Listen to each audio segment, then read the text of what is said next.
शाहिद आफरीदी साहब ने हमें ज्वाइन किया है। अगर हम शाहिद भाई के पास चले जाएं और उनसे उनकी राय लें, क्योंकि अगर शाहिद आफरीदी, अस्सलाम वालेकुम शाहिद भाई, पाकिस्तान का चैम्पियंस ट्रॉफ़ी में तकरीबन सफ़र अपने अख्ताम को पहुंचा है।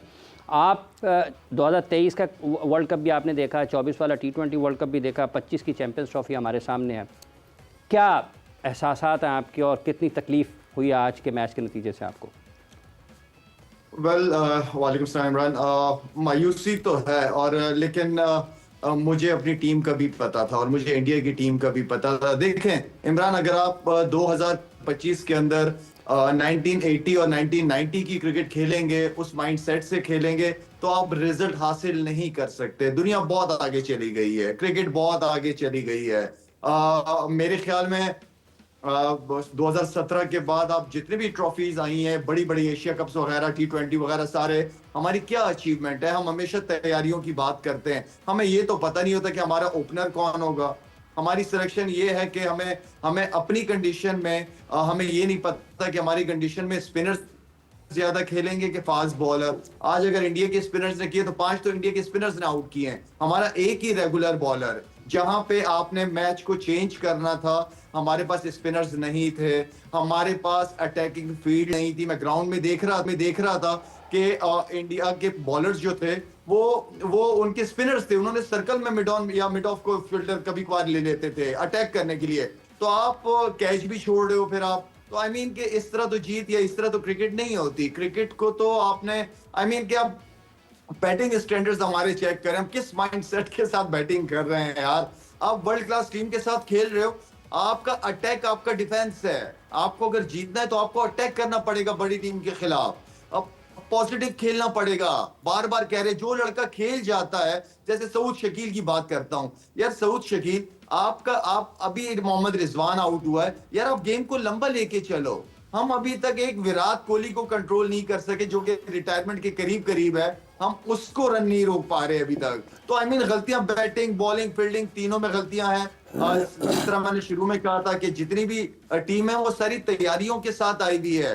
अब आपके पास किसी भी बैटिंग, बॉलिंग, फील्डिंग जिसमें भी आप गलती करोगे, आप एक्सपोज हो जाओगे, दूसरी टीम आपके ऊपर हावी हो जाएगी। तो बहुत ही अफसोस हुआ है, ऑनेस्टली बहुत ही अफसोस था। लेकिन मुझे तकरीबन 80% रिजल्ट का पता भी था। लाला, आपने सऊद की बात की, बट रिजवान और सऊद की जो पार्टनरशिप शुरू हुई थी, उसमें जहां रिजवान ने विकेट गंवाई, जिस पॉइंट पे अभी आपका एक कैच ड्रॉप हुआ है और बच गए आपको एक मौका मिला, फिर से एक दफ़ा आपको फिर से मौका मिला, मगर उसके बावजूद आप अगली जो आने वाली बॉल थी उस पर फोकस ही नहीं कर सके। There was nothing. वो वहाँ कहीं बॉलर का कमाल नहीं था। जिस तरह रिजवान ने जो है एग्जीक्यूट किया वो शॉट, और वो जाहिर सी बात है वो नहीं खेल पाए और वो आउट हो गए। मोहम्मद रिजवान के ऊपर भी तो बहुत सारी जिम्मेदारी बनती है, वो कप्तान है, he needs to lead from front. बिल्कुल बिल्कुल सही कह रही है सवेरा। मैं तो हमेशा कप्तान की एग्जांपल देता हूं कि वो फ्रंट से लीड करता है टीम को। रिजवान और सऊद में से एक को लंबा जाना ही था अगर आपने अच्छा टोटल करना था। तो आई मीन के बैटिंग बहुत बड़ी बड़ी गलतियां की हमने मेरे ख्याल में गेम को उन्होंने ऑनेस्टली उनको तो ये पता था कि सारे डॉट बॉल्स ही खेले जा रहे हैं, रन भी नहीं। 3 के एवरेज से तो हम रन कर रहे थे। आप शुरू के पावर प्ले में अगर आप देखें हमने क्या रन किए हैं, ठीक है, आप विकेट भी गंवा रहे हो और पावर प्ले को यूटिलाइज भी नहीं कर रहे होते हो, तो जाहिर बात है जब आप नहीं कर रहे हो तो सामने वाली टीम तो हावी होगी आपके ऊपर। आप जब तक स्ट्राइक रोटेट नहीं करोगे, आप बॉलरों के ऊपर प्रेशर नहीं डाल सकते। हम वही वाली बात है कि 80s 90s वाले माइंडसेट से खेलोगे तो आप क्या रिजल्ट निकालोगे 2025 में। शायद भाई, कितने के रन आपके ख्याल में कम किए पाकिस्तान ने, और कितने होते तो पाकिस्तान के पास ज्यादा बेहतर चांस हो सकता था? यार आप देखो, ठीक है, ये पाकिस्तान वाली पिच नहीं थी, दुबई वाली। मेरे जहन में ये था कि 280 275 280 जो है ना वो अच्छा टोटल होता है इसके ऊपर। और अर्ली ऑन आप 1-2 आउट करते, प्रेशर आप इनके ऊपर आ जाता। लेकिन मेरे ख्याल में फिर साथ में जो अपॉर्चुनिटी भी मिस करते हो, जो कैचेस की करते हो, वो भी आपको लेट डाउन कर देती है। तो आई थिंक हमने रन कम किए हैं। यूसुफ, 270 280 रन हो सकते थे, हमें दिख रहे थे होते हुए। हमने जब न्यूजीलैंड के खिलाफ मैच खेला 27 ओवर डॉट खेले, हमने जब इंडिया के खिलाफ मैच खेला 25 ओवर डॉट खेले, यानी हम तो 50% ऑफ द मैच खेल ही नहीं रहे हैं। देखिए ये बिल्कुल टेक्निकल प्रॉब्लम तो है ही है, इसमें आप मेंटली तो आज कोई नहीं, क्योंकि आप एक टाइम पे तो अच्छी पोजीशन पे थे। हम लोग क्या बात करते कि यार ये अगर 40 ओवर तक 2 खेल के तो हम 300 कर देंगे, और ये ऐसा कोई मसला नहीं था क्योंकि विकेट में कोई टर्न नहीं था उसमें, कोई टर्न नहीं हो रहा था, नॉर्मल बॉलिंग हो रही थी। देखिए इन्होंने किसी ने भी सामने निकल के हिट नहीं की, किसी ने भी सामने छक्का मारने की कोशिश नहीं की।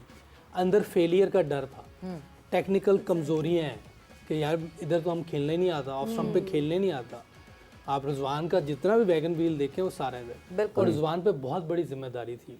और मैं समझता हूँ कि डिजास्टर इनिंग खेली उसने, जिस तरह की क्रिकेट उसने खेली है, रिजवान ने डिजास्टर इनिंग्स खेली, डिजास्टर इनिंग खेली, बहुत ही मायूस कुन इनिंग थी ये। और जब आपने इतनी डॉट खेलने के बाद अब आप सेट हो गए हैं जी, तो अब तो टीम को लेके जाना था। जैसे शेर आयर उनका खेल रहा था, वो स्लो खेल रहा था, लेकिन बाद में उसने देखे 80 प्लस स्ट्राइक रेट से खेला है वो, कोहली से उसने प्रेशर हटाया।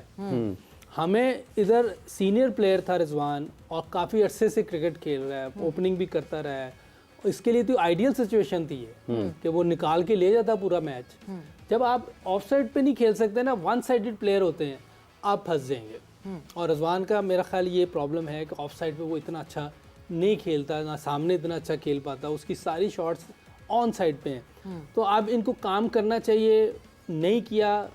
देखें जब सकलैन कप्तान कोच था ना और मैं बैटिंग कोच था, हमने वर्ल्ड कप का फाइनल खेला, आप लोग भी शायद ऑस्ट्रेलिया आए होंगे, एशिया कप का फाइनल खेला, न्यूजीलैंड में ट्रायंगुलर सीरीज जीते जी। अब उसके बाद सकलैन को हटाया, फिर आप देखें गैरी आया, गैरी रिज़ाइन करके चला गया, गिल्स्पी ने रिज़ाइन कर दिया। ये क्या हो रहा है? ये जिस तरह की चीज़ें हो रही है, ये सिस्टम देखिए कहाँ जा रहा है, ये हो क्यों रहा है? इन चीज़ों को पकड़ना चाहिए, क्यों हो रहा है ये? लाला, ये कौन लोग हैं, कौन लोग हैं जो चाहते नहीं है कि पाकिस्तान क्रिकेट बेहतर हो? ये कौन लोग हैं जो स्टेबिलिटी खुद ही नहीं आने देते अपने सिस्टम में? कोई एक सेटल होता है, कहीं कुछ थोड़ी सी बेहतरी दिखना शुरू होती है और उसके बाद उसको अनसेटल, हम खुद अपने हाथों से अपनी टीम को अनसेटल कर देते हैं। ये कौन लोग हैं जो पाकिस्तान क्रिकेट को बेहतर नहीं होने देते? मेरा कौन लोग हैं? ये हम ही में से लोग हैं, इसी मुल्क के लोग हैं। जिस तरह भी यूसुफ ने बात की है ना कि देखिए सिस्टम को, हम हमेशा सिस्टम की बात करते रहे हैं, आप टाइम दो सवेरा। आप ये अगले वर्ल्ड कप तक असाइनमेंट होनी चाहिए हेड कोच की, कोचेस जितने भी मैनेजमेंट है, कि ये अभी से ये अगले वर्ल्ड कप की तैयारी शुरू कर दे, तैयारी करें, अच्छे प्लेयर्स लेके आए और सिस्टम को चलने दे, टाइम दे दें, थोड़ा सा टाइम देना पड़ेगा। कौन कोच? आकिब जावेद तो अबूरी कोच थे, चैंपियंस ट्रॉफी तक थे, अब वो यूं हाथ झाड़ेंगे और कहेंगे मैं तो अबूरी कोच था, मैं वापस जा रहा हूं एनसीए।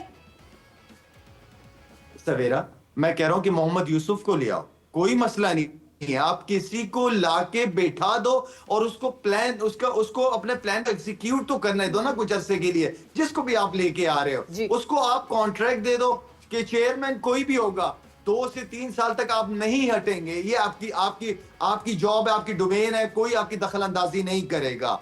आप टाइम दो, ये नहीं कि चेयरमैन चेंज, कोचेस, मैनेजमेंट, कप्तान सब चेंज, ये नहीं होना चाहिए।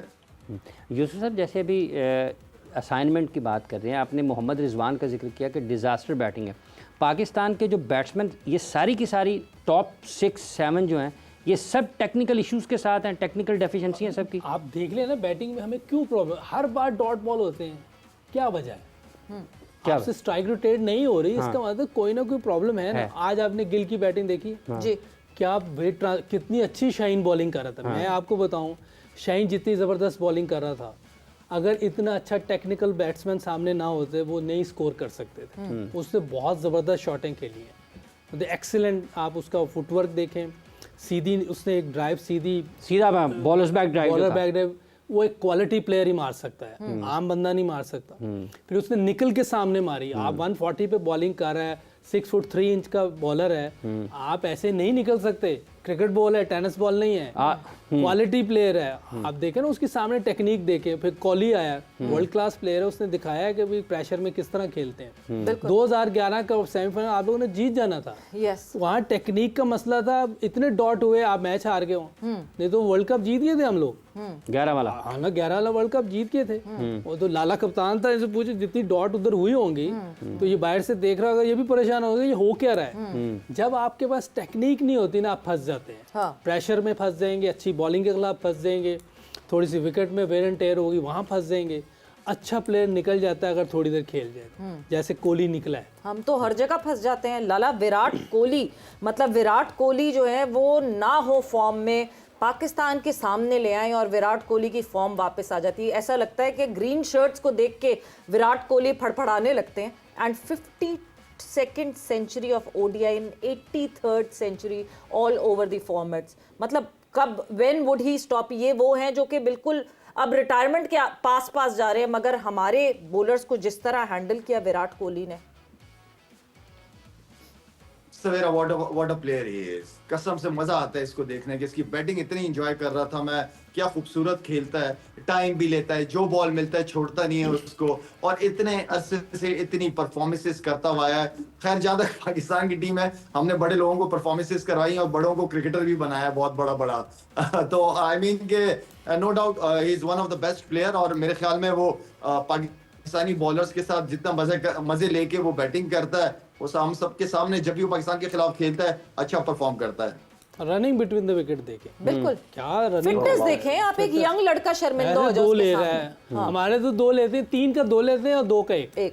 ये सारे यंग है। मेरा और नहीं, एक का कुछ नहीं ले, एक का तो है ही नहीं ना, एक स्ट्राइक तो रोटेट करते ही नहीं, तो एक तो तब फेफड़े बाहर आते दूसरे संगल पे। क्या कह रहा है? फेफड़ा बाहर आ रहा होता है जब 2 रन रनिंग ही नहीं होती है। अजीब। मेरा पास है क्लिफी से पूछना चाहिए भाई ये क्या चक्कर है। क्लिफी 5-6 साल से है और लड़के इंजर्ड हो जाते हैं और इसको कोई इधर उधर नहीं करता। मेरा ख्याल है क्लिफी से आपको बात करनी पड़ेगी, अभी भी बात करनी पड़ेगी। क्लिफी को कहना चाहिए थैंक यू वेरी मच, क्योंकि बहुत हो गई। नहीं, मकसद यही था। अच्छा, आप प्यार से कह रहे थे, मैंने जरा उससे बात कर लो, तल्ख तरीके से और बंदा देख ले। बहुत टाइम हो गया इसका, हो सकता है इसने अच्छा काम किया हो, लेकिन रिसेंट पास्ट कोई इतना बहुत लड़के इंजर्ड हो रहे हैं, ठीक नहीं हो पा रहे, बाहर भेजना पड़ता है किसी को कहीं पे, तो फिर आपको इतने ज्यादा पैसे। स्पिनर्स को बहुत मिस किया है मैंने, स्पिनर्स को। स्पिनर आप अबरार की अगर बॉलिंग की बात करें, कितनी जबरदस्त बॉलिंग कर रहा था वो लड़का। अगर दूसरे एंड पे जेन्युइन बॉलर होता उसके साथ तो प्रेशर बहुत ज्यादा। लाला ऐसा लगता है कि हमारी मैनेजमेंट ने जिद बना ली थी कि कोई जेन्युइन एक और स्पिनर नहीं। हमारे पास फिर मौका मिला,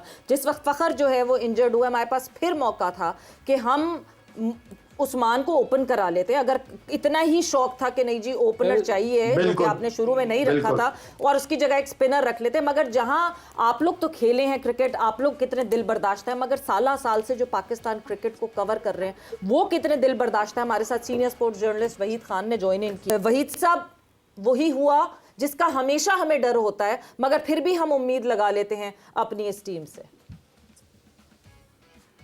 सवेरा मतलब बाकी सबको, यूसुफ शायद वगैरह को सबको सलाम मेरा। बात ये है कि कल आकिब जावेद ने मैच से पहले जो है ना एक बयान दिया जिसमें उन्होंने कहा कि यार ये जो हमारे फास्ट बॉलर्स हैं, ये अब मैं इनको देखता हूँ तो मुझे 90s के फास्ट बॉलर याद आते हैं। बात ये है कि यार आप मतलब टीम के इंटरिम हेड कोच हो, आप मतलब सेलेक्टर हो, आप टीम को चला रहे हो, रियलिस्टिक बातें इंसान को करनी चाहिए। और ये जिस दिन इन्होंने चैंपियंस ट्रॉफी की स्क्वाड अनाउंस की थी, जिस मतलब इम्बैलेंस स्क्वाड इन्होंने अनाउंस किया था, तो वो रियलिस्टिकली मतलब आपको पता लग गया था कि बहुत मुश्किल होगी हमें इस चैंपियंस ट्रॉफी में। और आई थिंक आज वो हम एक्सपोज होकर रह गए। जैसे अभी शायद जिक्र कर रहा था कि स्पिनर्स को हमने मिस किया। भाई बाकी सारी टीमों ने जो है 2-2, 3-3 स्पिनर्स रखे हुए हैं। आप मतलब क्या सोच के आप पाकिस्तान में खेल रहे हो, आप दुबई में खेल रहे हो, आप क्या सोच के आप एक स्पेशल स्पिनर के साथ जा रहे हो, वो भी जो इतना एक्सपीरियंस नहीं है अभी, यानी जिसको इतना एक्सपोजर नहीं है आईसीसी इवेंट्स में खेलने का, तो फिर यही आपने फेस करना था। दूसरा रही बैटिंग की बात, तो बैटिंग मतलब मुझे तो समझ में नहीं आता कि भाई किस चीज़ का डर है आपको, क्योंकि हार जीत तो होती है स्पोर्ट्स में। आपने वैसे ही अगर आप हार रहे हैं तो आप थोड़ा इंटेंस ही खेल लो यार, उसके बाद हारोगे तो कम से कम लोग ये तो कहेंगे कि यार इन लड़कों ने जान तो लगाई, कोशिश तो की। मतलब ठीक है हार गए कोई मसला नहीं, लेकिन इस तरह से स्पिरिटलेस बिल्कुल आप मैच हार रहे हो, मतलब बड़ा ही बुरा लगा आज देखकर। क्योंकि मतलब इतना अरसा गुजर गया है मतलब क्रिकेट कवर करते हुए, इंडिया पाकिस्तान के मैचेस कवर करते हुए, मैंने कभी ऐसी बॉडी लैंग्वेज नहीं देखी हमारे लड़कों की, खास करके जब हम इंडिया से खेले। मतलब हम तो यार इंडिया पे चढ़ के खेलते थे हमेशा, मतलब हमारे प्लेयर जो था वो एक अलग ही एक लेवल की परफॉर्मेंस लेके आते थे अगेंस्ट इंडिया। यहाँ अजीब ही एक बिल्कुल बॉडी लैंग्वेज ही ऐसी बुरी तरह बैठी हुई है। 90s और अर्ली 2000 की बात है। कैसे फिर हम जीतेंगे इंडिया? नहीं शाहिद लाला, साहब? वाकई ये जो है, ये बात वाकई, ये पॉइंट नोट करने वाला है। हम बड़ी बात करते हैं जी किसी टीम के खिलाफ हम जैसा खेलें, इंडिया के खिलाफ एक जज्बा ही अलग होता है और वो हमारी शक्लों पे दिखता है, वो हमारी परफॉर्मेंसेज में दिखता है, वो हमारी बॉडी लैंग्वेज में दिखता है। इन लड़कों की बॉडी लैंग्वेज में बिल्कुल कुछ नहीं दिखा कि वो इंडिया के खिलाफ खेल रहे। लाला, आप हमें सुन सकते हैं? जी सवेरा सवेरा देखें, अगर आप अब मैं मेरा बिलीव थोड़ा सा इस तरह है, गुड लक तो होता है लेकिन आपको अपनी लक खुद बनानी होती है और लक को आप चेंज करते हो दुआओं से और मेहनत से चेंज करते हैं आप। तो आई मीन के आप मिरेकल्स का इंतजार करोगे तो मिरेकल्स ऐसे नहीं होते, जब कुछ करते हो तो मिरेकल्स भी साथ होते हैं और किस्मत हमेशा दलेरों के साथ होती है। बिल्कुल। तो दलेरी नजर नहीं आती इन लड़कों के अंदर, इन लड़कों के अंदर फाइटिंग नजर नहीं आती, स्पेशली बैटिंग में खास तौर पे मैं कहूंगा। वो आई डोंट नो कि जैसे वहीद भाई कह रहे थे, किस चीज का डर है यार, खेलो अपने गेम खेलो। और जो पॉजिटिव खेले, यूसुफ वगैरह सारे खेले हुए हैं। ये बिल्कुल प्लान, जो प्लान इंजी भाई या कोई भी देते थे, उस प्लान के तहत खेलते थे और खेलते हुए इनको अपने ऊपर कॉन्फिडेंस होता था कि मैं आगे जाके ये रन कवर कर जाऊंगा। वो कॉन्फिडेंस नजर नहीं आया। जैसे यूसुफ कह रहा है कि किसी प्लेयर ने निकल के सामने छक्का नहीं मारा। यार निकलो तो सही, स्विप शॉट मारो, बॉलर की लाइन और लेंथ को डिस्टर्ब करो। आप जितने भी गोरे खेल रहे होते हैं या दूसरी टीमें खेल रही होती है, वो सिंगल मिस ही नहीं करते और सिंगल के साथ एक चौका मारते हैं, 6-7 रन, वैसे ही आपके आ जाते हैं 8 रन। तो बड़े प्लान के साथ वो गेम अवेयरनेस उनको बहुत अच्छी तरह पता है। वो जो प्लान ड्रेसिंग रूम के अंदर, ड्रेसिंग रूम में बनाते हैं, उसको एग्जीक्यूट करते हैं ग्राउंड में जाके। हमारे प्लान कुछ और बनते हैं ड्रेसिंग रूम में, एग्जीक्यूशन कुछ और हो रही होती है। बहुत बड़ा फर्क है सवेरा ये। बिल्कुल, वो कहा जाता है ना, हिम्मत मर्दा मदद खुदा, मगर जब मर्द ही या इंसान ही हिम्मत नहीं करेगा तो फिर कहाँ से मदद आएगी। और उस मदद का ही हम इंतजार करते रहते हैं। ये भूल जाते हैं कि हमने अपनी हिम्मत भी दिखानी है, मगर वो हिम्मत कहीं दिखती नहीं है इन लड़कों में।